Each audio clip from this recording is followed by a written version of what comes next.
And unto Adam he said, Because thou hast hearkened unto the voice of thy wife, and hast eaten of the tree, of which I commanded thee, saying, Thou shalt not eat of it, cursed is the ground for thy sake, in sorrow shalt thou eat of it all the days of thy life.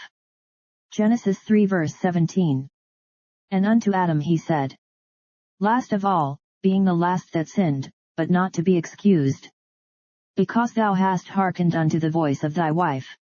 Which was not only mean but sinful, since it was opposite to the voice of God, which he ought to have hearkened to. God is to be hearkened to and obeyed rather than man, and much rather than a woman. To regard the persuasion of a woman, and neglect the command of God, is a great aggravation of such neglect. See Acts 4 verse 19, 29.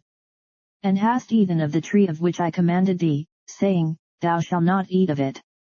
That is, had eat of the fruit of the tree which God had plainly pointed unto him, and concerning which he had given a clear and an express command not to eat of it, and had delivered it to him in the strongest manner, and had most peremptorily and strictly enjoined it, adding the threatening of death unto it, so that he could by no means plead ignorance in himself, or any obscurity in the law, or pretend he did not understand the sense of the legislator.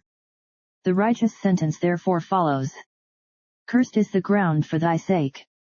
The whole earth, which was made for man, and all things in it, of which he had the possession and dominion, and might have enjoyed the use of everything in it, with comfort and pleasure, that which was man's greatest earthly blessing is now turned into a curse by sin, which is a proof of the exceeding sinfulness of it, and its just demerit. So in later instances, a fruitful land is turned into barrenness, for the wickedness of them that dwell therein. Psalm 107 verse 34, hence, whenever there is sterility in a country, a want of provisions, a famine, it should always be imputed to sin, and this should put us in mind of the sin of the first man, and the consequence of that. In sorrow shalt thou eat of it all the days of thy life.